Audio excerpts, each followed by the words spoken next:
Hey everyone, and welcome to Almost Cancelled. I am Peter, that is Connor, and we are going to talk about Perry Mason, Season 1, Episode 1. It's simply called Chapter 1. So, we'll start spoiler free because it is a first episode. So, we'll give you a sort of rundown of what it is, how we felt about it, and then maybe we'll go into some spoilers at the end just to talk about some of the twists and turns. It's worth mentioning this is based on an old character. There was a TV show previously, although I think the character comes from even before that. I had never heard of him when they announced the show. I know there's been TV things. I think there's been some TV movies as well in the past that are separate from a TV show, and I suspect it's based on some books. Yeah. It's a PI story. It's a PI character. Perry Mason's this PI, sort of in your Noir era time period, Great Depression, that kind of thing. And he is this down and he's out. I mean, honestly, watching this now, it feels like a lot of cliches almost, although I assume because this is a fairly old character, a lot of these things probably weren't cliche when they were created with him in mind. So probably not. Yeah, but he's a bit of a drunk. His wife's left him and has the kid in another city. He's behind on rent. He's struggling to pay his bills. He's the hard, done by PI. So that's kind of your general premise. There's a season long plot that kind of kicks off in this first episode that revolves around the murder of a child, which he gets roped into via this lawyer character who's played by John Lithgow, who's nice to see. The main character of Perry Mason is played by Matthew Rhys, who you'll know from The Americans probably, if you know him from anything. And then Tatiana Maslany's in there as well. Sheila the She-Wolf from Glow is in she's the mother of the murdered child. Oh, okay. Shea Wiggum's in there as kind of the partner you sometimes work with, and then Robert Patrick shows up as the guy funding the investigation. So there's actually a whole lot of faces popping up from various things. And all pretty good actors in their own right. Yeah. Quite a range. So that is kind of the gist of things. We sort of meet him, and he's kind of doing a case. He's getting the photos of someone who's having an affair for his employer in the movie industry. So it starts off with kind of your typical Perry Mason case before he gets the actual gig of the old set him up for the season. So I guess I'll ask the question: what did you think of the first episode? Yeah, it's not bad. It's very faithful. I mean, I don't necessarily mean to the books because of this all previous iterations. I mean, faithful to its style. It commits to feeling like it's doing the noir detective stuff. Sometimes to a fault. I don't know if this is going to be something that, as the season goes on, it's going to explore and kind of show us some of these cliches and things, but through a more modern lens and kind of deconstruct them a little bit. Yeah. Or if it's just going to be, okay, this is just super faithful, kind of doing this thing, which I can see the appeal of for people as well. It does commit to it. It's very stylish in trying to be a specific thing. It's worth mentioning the aspect ratio. HBO typically haven't strayed away from just 16:9, but this is actually a little bit wider. This is more the Netflix ratio of 2:1. It's not the first HBO thing that's done it, but it's still kind of notable because they don't tend to do it. And it's stylish. It's got kind of the even the music's got a lot of the brass in there, the trumpet and all that. It feels very kind of just sad. Authentic is a word I would use. Yeah. Well, when I say sad, I didn't mean it was sad that they were doing it. I just meant it was trying to evoke a sort of like melancholy would be the word there you I go. would use. Melancholy is the word you'd use. Yeah. So this is going to all for it. It's funny because I think it's got a good cast, and I think the style is mostly pretty on point for what it's trying to achieve. I wasn't in love with it though. I think for me, it's a fairly big problem that I really didn't care about the actual plot or anything that was going on for most of the episode. Yeah, I definitely found that myself as well. I felt a little bit disconnected. I felt very aware of the care that was clearly going into it, but I didn't feel any connection to the actual plot. I think it got a little bit. I got a bit more into it towards the end, I think. It's the technical qualities for me that obviously stick out. It's just the set design, the effects to kind of enhance it. And not every effect that necessarily to convince us of the time period did actually work. Some of it looked a little bit, green. There's one moment in a car specifically that I thought looked a bit dodgy. Yeah. with the rear projection, or not rear, it's not rear projection anymore. You know, just the green screen essentially. But like and I like I say, I enjoyed the actors. I enjoyed the music for the most part. I think everything with the plot though, pretty much from the get go, I wasn't really super feeling like this. I don't even know if it's a side plot necessarily. I guess it is in the sense that it's not the season long plot, but the job that he does at the start, there's a little bit of a plot with him like getting paid for that we sort of go through as well, on top of what's setting up the main story. And I wasn't really into that so much either. And I wasn't necessarily into like him being mopey about not being able to see his son at Christmas or anything like that. Like, I think it really comes down to they're playing this story so traditional that I felt kind of out of it the whole time. Yeah, that's why I think there's an audience for this, and that's why I said maybe it'll develop into more deconstruction territory as it goes on, but I'm not sure if that's what it wants to do. I'm not sure if it just wants to be this really authentic traditional piece that, I mean, it's done with care and attention, and if you're really into that type of story, you'll probably love this. It's really conflicting actually, because I don't like a lot of what the character of Perry Mason is or what he's doing, because it does just feel like a series of cliches. And again, maybe that's unfair because a lot of these maybe come with him from like the time he was created, but I actually do think Matthew Rhys is doing a pretty good job of making him feel at least a little bit. I think his casting, he feels like a genuine schlub, which is maybe you know, he doesn't feel like he's. Yeah, because when you watch a noir like from the time period, it's usually some movie star. Yeah, and it's like Humphrey Bogart, and it's like, okay, you're telling me he's this schlub who's always drinking, but he looks like Humphrey Bogart, so like he always still feels. It's hard to actually believe it, whereas he still feels larger than life. Whereas Matthew Rhys here, I feel like he actually does feel like a sort of normal kind of schlubby guy who, you know, I buy all these things. I just don't necessarily like that they're all happening to him, or that I don't necessarily like the characterization and on the page. But I do like his performance and think he fits the role well. Yeah, I think he's doing a great job. Honestly, I think every actor in the episode does a pretty great job at the specific role they're doing in what it is. Whether or not I necessarily like the part of the writing of that part is a different question. Mm-hmm. Like, but like some of the more villainous characters, should we say, you know, I'm thinking to do with that side plot.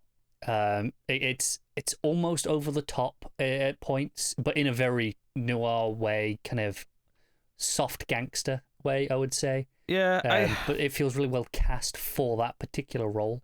It does. It's kind of funny because I kind of, when you talk about there's an audience for this, there definitely is, because if I watched a show with this much care that was trying to recreate something else that was more kind of, you know, in my taste wheel, essentially, like, then I'd probably be really into it for just being like unabashedly what it is. It's, you know, it's kind of like, I guess, like, I'll say slasher movies, for example, right, where there's been a few attempts over the past like 5 or 6 years to do a slasher movie TV show, and they've all failed miserably and been pretty terrible. Not counting Scream Queens there, although that kind of does its own weird wacky thing. That does its own deconstruction on the genre. I'm thinking like Freeform's Dead of Summer, or there's been a Scream TV show, and they all ended up being really bad and not really working. If I got a slasher like show that was as authentic to a slasher movie as this feels to like a noir, I'd probably be really into it and love the overplaying of the tropes in the genre.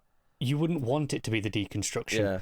But the and problem I think is that's the thing for us here. Yeah. We're like, well, we kind of need the deconstruction. I can really enjoy a 90-minute, 2-hour noir movie and love that, because it's just, okay, it's this set thing. This is, I'm assuming 8 episodes. I don't actually know. I didn't check. Okay, it's 8 episodes. 8-hour-long episodes. I think that might be a bit much for my tastes of just a straight traditional noir. Whereas if this was a deconstruction, I'd be more into it. But let's say, you know, would I want an 8-hour, you know, slasher done in a traditional slasher style, so it felt like it was out of the 80s, for example? Yeah, I would. Well, that was just specific to me. I mean, you can steal that one if you want. No, but I was a perfectly good example. I just thought I'll just run with that one for now. Because that's my concern. If this was a 2-hour story, if this was a 2-hour movie, like, I'd probably be into it and get into what it's doing. Like, But 8 hours of this, I really don't think I want it. I don't think I want this to be 8 hours long. And in fact, it's making me think of The Outsider, where I was kind of into those first couple of episodes, and then it was like, this should not have been the I think it was 10 episodes in that case. This should not have been 10 episodes. Should not have been 10. Should have been about 4. So I already feel that. I think the biggest tell of that is that the mystery for the main plot, it was some of my least favorite and sort of more kind of. Yeah, I do think there is a big key difference here between our feelings on this and The Outsider. Whereas The Outsider, I think, was weak writing and poor pacing. This, I don't think necessarily is. I just think it's not for us. That's fair. I wasn't trying to say that there were similar feelings. It was more just kind of an end result thing as opposed to anything else. But because the main plot, like every bit of mystery they tease for it, I wasn't really all that caring about it. And you know, some of the reveals that come later in the episode are just kind of like, yeah, okay, I guess, fine. Like, I wasn't really into it. I wasn't really that invested in it. The only thing that feels inauthentic, because obviously a lot of these noir stories were made in a time when you couldn't have certain things on screen. Obviously, the violence is a bit more violent, and HBO did get some weird sex stuff in there. In fact, there's a thing right at the start of the episode, the first case that he's doing, when he does get the sex pictures that he's looking for. It's not a regular sex act. It's a bit weird and gross. Which is exactly what his employer wants. Yes, but it is a bit comical. And if I have anything to say as well positive about it, on top of what we've said about the technical qualities, is that I do appreciate that occasionally there is a bit of a sense of humor. There's actually another sex scene later on which is played entirely for laughs, which I thought was actually vaguely amusing, and I thought it handled that fairly well. I think the problem is when it gets super serious. It kind of feels a bit just too cliched for me to really even enjoy on a serious level. I get it. I get that. Yeah. So that's super for me, but hey, so I'll give the spoiler warning here. We'll say full spoilers. Just talk about a couple of things that happen in the episode. I don't really want to talk about a whole lot of it. The big thing, of course, is that there's 2 cops that are also investigating the crime, and they want to pin it on the husband of the couple, whose young toddler has been killed, and Perry Mason kind of runs into them again later on when he's investigating the location of the crime, where the parents were trying to pay a ransom, presumably given to them by Robert Patrick's character, because they point out a couple of times that they're just working class people. They don't have a suitcase full of money, but it comes up that the cop kind of agrees that I mean, whoever did this probably did it as in some other country by now, some other state at the very least. But hey, I got to arrest someone, so the husband's looking good for it. And it's just basically this admission. I don't care if it's true. I just want to tick the box and say that I've solved the crime. It was an interesting take on it. Yeah. And it maybe paints this idea that Perry Mason, while he's a grumpy sod, maybe actually has this kind of moral standard that he'll hold himself to, despite being just kind of a loser and a drunk most of the time. The stuff that I really also kind of wasn't into was when he tries to kind of extort more money out of the movie studio, because the woman in the photos with the other guy is... Because it's worth mentioning as well, when I said that the weird sex stuff in the HBO stuff of it, the HBO part of this is not only the sex scene itself, but all the food that's been smeared across her body. It's the fact that the naked guy comes running out after them. So there's this big, fat naked guy running after them. And his name is Chubby. His name is Chubby. And, his dick's flapping around, all the rest of it. Yeah. And basically, he works for a different studio, and they want dirt on him to discredit him and just, make it look bad. But the woman that he's with is actually their hot new young actress that they're trying to build up as their next star. So Perry Mason's like, hey, you're going to pay me $200.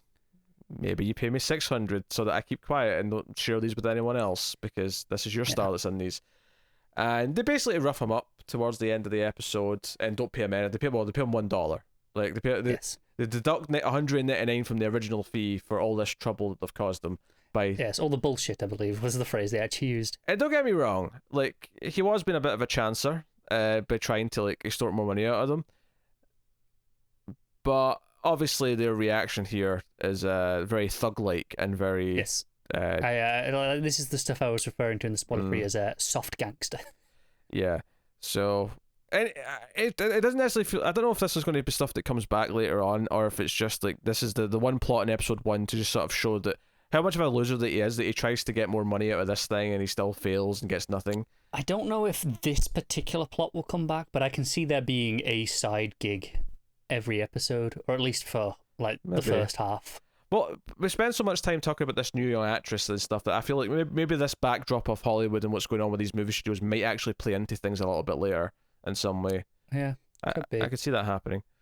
But I will say I appreciated that the weird sex thing at the start was just like food, in the sense that okay, they clearly knew he was into something that this will discredit him. I'm glad they didn't go like, he's secretly gay or something like that. Which I think it was a really common trope that you could play with this for the time period.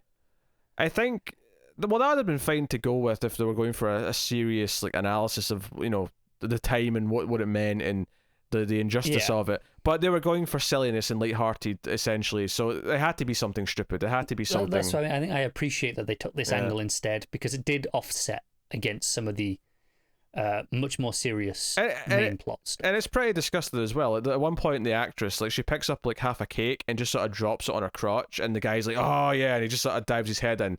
Like, this must have been both equally awkward to film, but also completely like ridiculous and funny at the same time.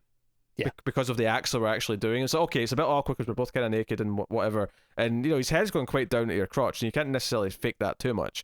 But they're also smearing cake all over each other, and like it just had a sense of humor to it almost. Yeah. As did the sex scene with him later on with Perry Mason, that is, where he's got a kind of like a casual relationship with, because his house is in the middle of like a new like sort of like airport essentially, like a well, airfield's maybe more of an accurate term, but yeah. But like one of the pilots, the woman he has sex with, like she basically like has sex with him and keeps driving him in between the bed and the wall, so that by the time they're done, he's kind of like just stuck literally between. fallen in between. Yeah. It's very kind of silly, and it's not. There's a little bit of nudity in it, but it's actually played more for laughs than it is for any kind of like sex appeal. This gets away with just sometimes on HBO in particular. There's a sense of because we can, and I think the earlier scene maybe falls into that. Although it's not the worst. It's not the worst offender I've seen on HBO. Where this scene definitely feels fine. the one thing about the scene at the start that feels a bit too far is him running after them naked, but it's also kind of funny. So, it is kind of funny. So I thought, okay, I get the joke here, is that it's just really funny. Usually when HBO does this, it's, hey, look at this, we could show really sexy things. And keep you can't get this on other channels. Yeah, all of the ones in this weren't that sexy, I guess. No, for lack of a better term. They weren't titillating. They were amusing in how ridiculous they were. So yeah. So the other key thing they reveal, of course, is that at least one of the people behind what on with this kid, behind the murders, because we cut to like a room and it's like three of the people who did it kind of like worried about the law and they're talking about what they should do, and in walks the partner, one of the two cops that Perry Mason was talking to, the angrier one who was trying to like arrest Perry Mason for basically nothing. He comes in and he's like at least the ringleader of this group. If he's the leader of the whole thing, that's another question. But he then kills them all, and there's a bit. One of them kind of gets away for a little bit, and he ends up like trying to run away on the roof and falling down and dying in between the two buildings. Very, very violently. Very violently. Very graphic, and it's okay. It's kind of like, I appreciate kind of the dark tone and the menacing touch of it, but at the same time, it kind of felt like, yeah, it is just kind of like surface level stuff. It feels like it's just here to be the cool noir like violent scene, as opposed to really having much weight behind it. It really feels, again, I think the word I want to use is authentic, in that this is authentic in a modern sense, though, in that obviously you couldn't get away with this at the time period. Yeah. I think what I'll say is, I think the word we've avoided using so far that it really should be used here is, it is pulp. It's a pulp noir story, and if you want a pulp noir story, you might like it.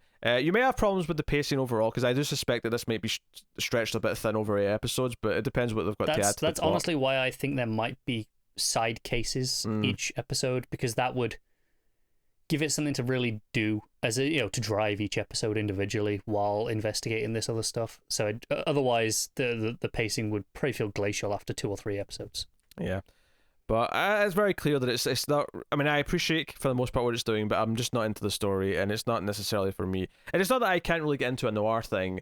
I just don't think that this for 8 episodes is appealing to me at all. I mean, maybe if I was like, if the case was more exciting and I was more into the mystery of it, then sure. But I'm not. You know. Yeah. So Like I said, I think I can get really invested in a noir for 2 hours, and feel like, oh, this is great. When I'm looking at 8 to 10 hours, I need the deconstruction elements. I need it to feel a bit more, not even necessarily unique, but I need to just have a different spin on it. And this isn't interested in doing that, from what I can tell, which means it's probably not for me. But if that's what you want out of this, then you're probably gonna love it. yeah, I mean, it could always go into those elements later on, but the problem is that we can't watch everything to completion in the hope that it might eventually turn into the thing that we want it to be. So yeah, and surprisingly, we actually have other TV shows coming up this week. Yeah, we actually do. We have other things starting the next week or two to actually cover our season 2s or returning shows of some kind. So we know that we're going to be doing them. So, but yeah, it was worth checking out the pilot though and seeing how it was. And it's definitely, from a technical standpoint, it's there. If it appeals to you that this is just a pulpy noir and that it commits to being that, but doesn't really have any weight to it to be any more than that, then you may be into it. So I'd say check it out. In that case, and well, we did do a couple of spoilers. It wasn't. I mean, there's not a whole lot to spoil in the first episode. So even if you have listened to the spoilers, you may still be into it if you like the sound of what we've said. But not for us, I don't think so. But yeah. So there you go. That's Perry Mason, HBO's new Sunday night show. But yeah. So, and this is the one that takes us up to Lovecraft Country, which we will definitely be checking out as well, because I am looking forward to that show. Oh yeah, that's in a couple of months. I forgot about that. Yeah, it's in about 8 weeks. So give or take, yeah. So yeah, let us know what you thought of chapter 1 of Perry Mason in the comments below. Like and subscribe, all that stuff. Like is really important on YouTube. It lets the algorithm know that we're worth recommending out to other people. So please do that. You can support us financially over at patreon.com/MailFuzzTV for as little as $1 per month, and get some bonuses for your troubles and feel warm and fuzzy that you're keeping all the content coming. Otherwise, get us on Twitter at mail_fuzz for channel updates. And that's us. So thank you once again for watching or listening. We always appreciate it. Keep watching TV, guys. Have you got any vanilla?